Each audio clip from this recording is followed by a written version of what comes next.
In today's video, I have some pretty cool guys as guests. I have Josh and Tom from What's On Watches, the kings of vintage. I think they wouldn't Oh, Jasper's Oh, not gonna like that's that. a big claim. in the north of England, North Yorkshire, kings of Yeah, if we vintage. just put that to North Yorkshire. In the Yeah, YO postcode area. yeah. Okay. So today we're going to talk about some of the rarest watches that we think we have found. I'm going to share five. These two are going to share five. My first watch is the GMT Albino. Have you guys seen this before? Yes, Yeah. we have. Yeah. Okay. 6542. Apparently between 50 and 100 made. I don't know. I don't know if I believe that because you just don't see many about. Yeah. And actually, there's still a debate whether this was actually a genuine dial or not. But yeah, it apparently issued to commercial pilots back in the 50s. I actually really like the look of the watch. Obviously, the bezel is, well, it's an old Coke, right? Yeah, so this is, like I say, in the era of the 1950s, it'll be a Bakelite bezel. Most of these were actually recalled back because of the use of radium on the bezel. They had to issue a health warning, particularly in America, where it was quite an embarrassing time for Rolex. A lot of people who find these with the original bezels, you can get replacement Bakelite bezels and they put them in so they can keep the original bezel without risk of, killing their children. So we've gone down a few different rabbit holes here. We're going to start with one that I don't think is necessarily going to be a total surprise, but in terms of watches that hold a lot of reputation at the moment and are very much a talking point, we're going to start with John Lennon's 2499 Patek Philippe Perpetual Calendar Chronograph. He was actually given the watch just a few months before he died. It was a gift from his wife at the time, Yokimono, is that how you pronounce it? Yeah. So Yokimono bought him it. Sail away. Yeah. So Yokimono bought him the watch. She bought it from Tiffany on Fifth Avenue. So it's a Tiffany & Co. signed dial as well. She had the case back engraved, so it was personalised. But then obviously there's the very iconic photo, which I'll send you a link of, which you could probably show now, of John Lennon going like that and posing with the watch. And then after he passed away, it sort of disappeared. It was catalogued in a list of his possessions by Yokimono. And If you've got that wrong, you're gonna get rinsed. I know, I'm just going to double check it is how you pronounce it. Yoko Ono. Oh, Yokimono. yeah. No, it's not. It's Yokimono. You've gone with it. You have to stick with it. No, oh, for fuck's Yo, sake. Yoko Ono. Sorry, I don't know how you pronounce the name. I did nod in agreement as well. Yeah. Like, yeah. That's you what all you thought said, it was yeah. right, so yeah. Yeah, so Yoko Ono, as we would pronounce it, it was catalogued in his list of possessions. Long story short, in the early 2000s, there was an issue with one of her chauffeurs at the time. He was a Turkish gentleman who basically... Why is that important? Because he stole the watch. Okay. So he stole the watch. He was after saying that he ruined her life. He ruined his life, sorry, and that they'd been having an affair and all this sort of stuff. He fled back to Turkey and he had a selection of John Lennon's possessions, and one of these was the Patek. He then used that watch as a down payment, used it as collateral on a loan for a house. It then went into the hands of a collector who was very proud to have it, who then, without going into, because I don't want to get in legal trouble, so I won't say names, but tried to put it through an auction house. He then chickened out, even though he made the guy who bought the watch from sign a declaration saying it was gifted to him and not stolen. Then he sold it to a private collector who goes by the name of Mr. A, who is a very well-known Italian dealer, who then bought the watch, and now it's in the middle of a massive custody battle because Yoko Ono, which is pronounced correctly, came out and said that it's her watch. He was saying it's not, and it's currently, but if it ever went to auction, it would absolutely be the most expensive watch ever sold at auction, in my opinion. My second watch is, I don't know if you've seen this before. This is a weird one. Like, I have you haven't seen seen this before. it's a white gold Submariner, and it was apparently a prototype, but quite an ugly watch. I think. Oh yeah, it's disgusting. It's very ugly. I'll say. Yeah, it's apparently apparently three of these were made, apparently, and I think two of which have surfaced. I don't know if there's an actual difference between the three. Apparently, I heard that there was variation. I heard that there wasn't. One in 2017 apparently sold for 647 million thousand euros, and then the one in 2022 didn't sell at 1.2. So there are two that have been seen. It wasn't a production run watch. It's interesting to see the bracelet choice on these, because obviously bracelet is apparently solely for the day-day, but actually if you have a look in some of the South American markets, they actually did put the president bracelet on some of the sports watches at the time. Specifically, this one's the Bath one, isn't it? Yeah, it's almost like they've thrown 3 or 4 different watches together, and this is like the child of it. It's a weird mix, because like for me, it looks like, you know, the turnograph, is it? Yeah. Or the old Air King, just the flat engine turned bezels. Yeah. Our next watch, if you're a viewer of the channel, you might have seen this one before. But basically, we had a customer who was really into his watches. Basically, he was an ex-serviceman, so he was in the Navy and the RAF. And when he was in the Navy, he was flying rotary wing aircraft, Sea King helicopters to be specific. And in his time, he actually saw them get decommissioned. And to sort of celebrate the service that the Sea King had seen, whether that was actually in the Navy on ships or with the Navy still in places out in the Far East, he basically approached Rolex and wrote a big story saying, you know, this is really important. We want to make a commemorative watch for it. And amazingly, they actually agreed to it, which is really, really rare for Rolex. So what he had made was 123 steel GMTs. So they looked normal. Obviously, it's a nice watch, but he didn't have anything done to the face or anything like that. But on the back, there was a commemorative design, a picture of the Sea King helicopter, and it had the inscription, "Fear God, Honour the King," which is actually their motto. And the really cool part is, obviously it's a GMT with the inscripted case back, already pretty cool, but we've seen things like that with the SAS Explorer 2s and etc, etc. But Rich was obviously in charge of this process, and he was handing the watches out, and he was basically going back and forth from the Rolex boutique, passing them to the people that had bought them, that he'd worked with. And he got his last, so they went backwards in order. And when he got to number 1, he was very surprised to see that the steel GMT wasn't in fact steel. They'd done it in solid gold for him, yellow gold, without him knowing. The same design, but just this one watch had been made in gold for him, and he's got it. It's in the video, you can go have a look.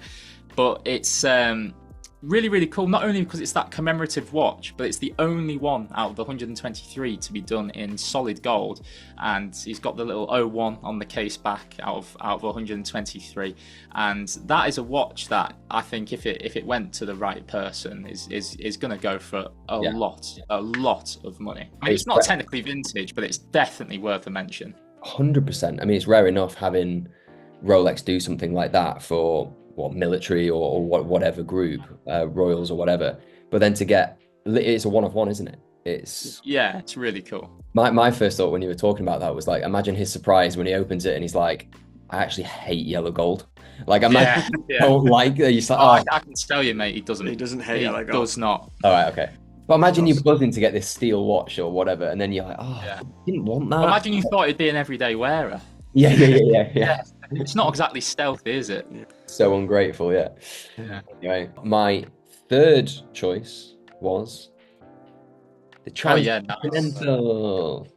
Yeah, great watch. Cool watch, isn't it? Yeah, really cool watch. 6602 rotating bezel. How weird is that to think that on a date just? Again, you wouldn't really see a Rolex with a transcontinental and that sort of branding anymore. It's so very much firmly in their past to do anything like this. Yeah. It's very Milgauss-esque. Yeah, old Milgauss. What do you know what the markings on the bezel, what they were originally? If it was just paint or was it loomed up? like the Bakelite bezels, or I actually really like how it's all flaked away and it looks its age. Some people will think I'm a freak for saying that. But no, I think it's a really cool watch. I like when Rolex did their co-brand and company logo dials. I think they're pretty cool. The bezel was just like a GMT bezel, no? So not a GMT as in for time zones, but if you are moving from continent to continent, it's just really easy to track the time on the bezel. So you just say if you've gone ahead 2 hours, you just push the time ahead 2 hours on the bezel. Am I right with that? So I think I can see an 11 at 11 o'clock there. Yeah. And a 1 at 1 o'clock. Yeah. Yeah. So if you've gone forward 2 hours, you just adjust it on the bezel, and yeah. So the rules state that when you talk about a Rolex day date, that Rolex day dates are only ever made in precious metals. Well, of course, there's always an exception to the rule, and there is actually out there Rolex day dates that exist in steel. Now, these are obviously very talked about pieces, and in terms of the inspiration of where they come from, they're considered to come from two particular backgrounds. One of them being that they were prototype pieces, and the other being that they were pieces that were gifted to watchmakers who worked at Rolex for service, that sort of thing, and also to test out.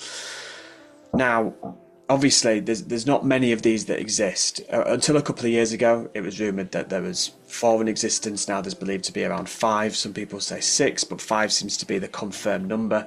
And a few of these have popped up throughout history.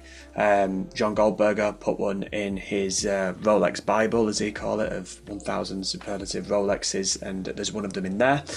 And then a few have been sold over the previous years by Phillips Auction House, and all of them had a very similar style. So oyster bracelet, traditional oyster case with the day date dial. The day date dial actually is the Roman numeral printed one that we would call the Buckley dial, so with the black handset as well. So they're very, very cool things, a lot of things to talk about. There's not many out there that exist, but there is actually Rolex day dates in steel out there. Now, in terms of trying to date them and things like that, it's quite difficult because they don't have a model number, nor do they have a serial number.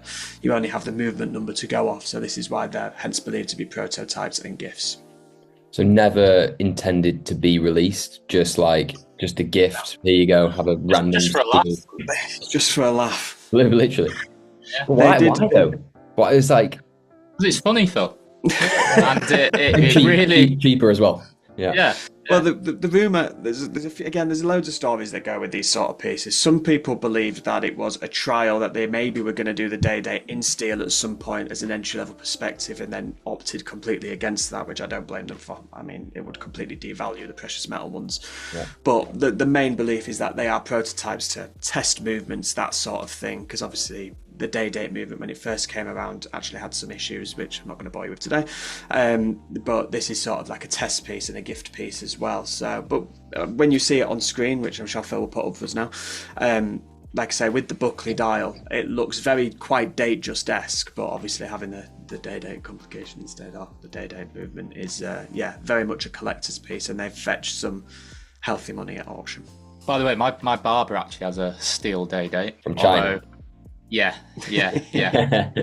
So my fourth watch this was a prototype. So it was the Rolex CEO at the time in early 90s. I can't remember the guy's name. It was like Heidenberg or something like that anyway. Heisenberg, yeah. Heisenberg. Cooking platinum. Yeah. But full platinum, really cool. That he was responsible for the Yachtmaster Rolexes. So he decided to celebrate, just make it in full platinum. Why not? Why the hell not? Pretty cool watch. I mean, you could see this watch being a normal production run watch, full platinum. It'd be pretty expensive, but yeah, I like it. What do you guys think? Is it too modern looking for you guys, or? No, not at all. I mean, it's in terms of it as a celebratory piece, I completely understand it. I think it's very, very cool, and obviously being owned by the former Rolex CEO, obviously increases the collectability quite dramatically, and with it being one of one, you don't see too many one of one Rolexes. 10th million chronometer just shows how many watches Rolex make. The only thing I don't like about it is just the gem set on the dial. But again, the sapphire and diamond now. But that'll divide opinions again. It's different strokes for different folks. But I really do like the monochromatic colour scheme with it, and I suppose that's maybe why they went for gem set on the dial, to give it that little pop of colour. Okay, so the next watch is the George Daniels anniversary piece, the number 00 in platinum. Now, if you don't know who George Daniels is, he's the guy that invented the coaxial escapement, something that Omega have been using since 1999, and basically a way of making the escapement more efficient by decreasing friction. Well, essentially that is the main point, decreasing friction that allows longer service intervals as well and helps ensure better accuracy. So for the 35th anniversary of this achievement, he paired up with Roger Smith. Now, Roger Smith, the watchmaker, along the same vein as sort of Philippe Defra and F.P. Jean, and all these guys sort of looked up to George Daniels basically because he was a pioneer. So they decided to make this piece in 2009, and sadly, George Daniels died in 2011. So this watch, the number 00, I don't know who kept it or who had it, but essentially in 2022, it went up for auction. Now, as you can imagine, this is going to be a very well-respected watch within the community and amongst collectors, basically, because it's got some real pedigree. It is genuinely rare. It's horology, collabed with two of the best watchmakers sort of out there, especially in the sort of smaller vein, the more Roger Smith independent. Yeah. So the great thing about them coming together was that Roger Smith actually trained under George Daniels. Yeah. So them coming together was a very much a commemorative occasion to create this watch.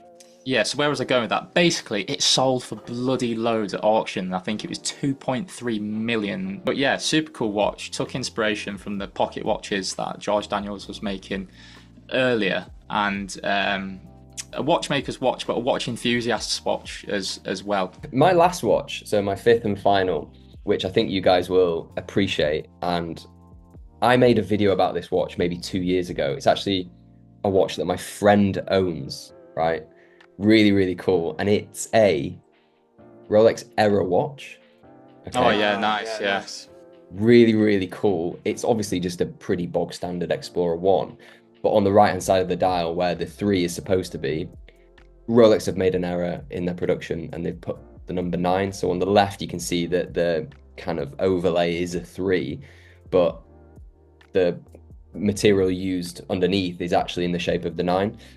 Really, really cool. And I've put a little image of an Air King because it's not common, but it's more common to see errors in with the Air King.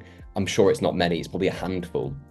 But I've searched far and wide for another Explorer One example on the internet and I haven't seen another. Potentially a one of one watch. He only paid, I think it was around 7 or 8K at auction. I'd have bought this watch and I'd have kept it just because it's pretty cool.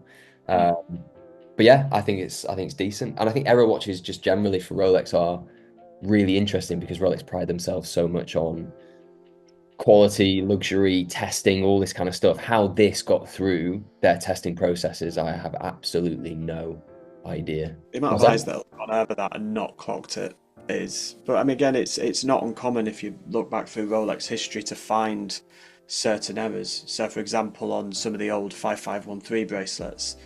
The diver's extension on the clasp, when they put the patent in for it, they spelt patent pending or patent on it and it was spelt incorrectly.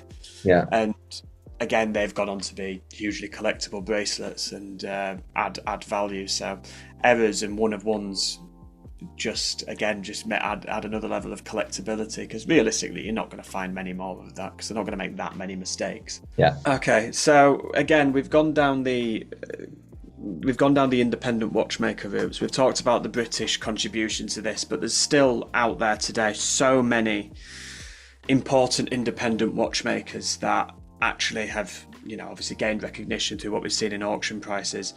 But Philippe Defra, who created, he was actually born in somewhere that Josh and I have recently visited in the Vallée de Joux, and we actually got to go past the farmhouse in which he still operates. But he is a massively well-respected watchmaker. In the 60s, he trained at Jaeger-LeCoultre, and then he went on to work with the likes of AP, and he actually created a Grand Sonnery pocket watch for AP. He made a number of them for them, and it was at that point when he made them, and one of them was broken by, let's say, some sloppy handling. It apparently annoyed him that much that he then decided he was going to go on and become an independent watchmaker, and he went on to create the Grand Sonnery, the first Grand Sonnery in a wristwatch format. A huge technical achievement, you know, in nothing that had been seen before. And these watches obviously having that kind of history, with the first ever to do that, and the way that he finishes his watches is considered to be, arguably, but a lot of people would agree, that he finishes the best he's ever seen in the world. And in terms of how many he's made of these, I believe he made 8 in total of the Grand Sonneries, but number 1 was created, and on the back of that he sold that to a private collector who from Singapore, I believe he was, who then actually went on to commission another 3 to be made in different selections of precious metals, so yellow gold, rose gold, etc. And these went up for auction a little while ago, and number 1 went up for auction, and number 3, so the yellow gold and the rose gold, and the rose gold one, I believe, was sold through a collected man, and that sold for $7.5 million. Wow. And then the yellow gold model sold at a similar sort of time frame, actually, for $5.2 million. So that actually holds the record of being the most expensive timepiece made by an independent watchmaker ever sold at auction. But the Grand Sonnery is such an insane complication to master, especially in wristwatch format, you know, and there's so little of them out there of this particular watchmaker. He doesn't make them in volume. He makes them completely independently in a tiny house in the Valley de Joux. It's one of them watches where you've pretty much completed the game of collecting watches at that point when you've got one of them. It's a bit nerdy, but I like it. Yeah. What was your honorary mention? Can I ask? Well, I had a couple of honorary mentions. The first one was like I thought it was a bit basic, you know, when the Air King came out. There was also like the Air Lion and the Air Tiger. Yeah. I was thinking, maybe people wouldn't know about those. And then I also thought of probably the most basic, was it real, was it not, with the Blueberry GMT. But I thought maybe that's a bit too basic as well. You could open a can of worms with that one. A big can of worms. What do you guys think about the Blueberry? Ask me one on cameras, Phil. Yeah. Well, rumour has it that a Blueberry bezel has been sent to Rolex Service Centre, and it has come back as genuine. And they have labelled it as not a Blueberry bezel, but they have labelled it as a genuine bezel. So maybe. Is that Rolex saying we're not going to publicly put out a statement to say it's real? Confirm, not deny. Yeah, but if it needs to be said, it shall be said. they do. They know if it's real, and like they do know. They don't like to reveal anything. Yeah, but they're just little teasers, aren't they? Yeah. Well, thanks so much, guys. For everyone watching, please do go check out all the watches they have available. They've got some good stuff. Go watch their YouTube videos as well. Go on a deep dive into the world of Josh and Tom. You'll be amused for hours on end. So, yeah, something like that. For the right reasons, hopefully. For the right reasons. Yeah. But yeah, all right, guys. See you soon. Thanks for having us, Phil. Really appreciate it.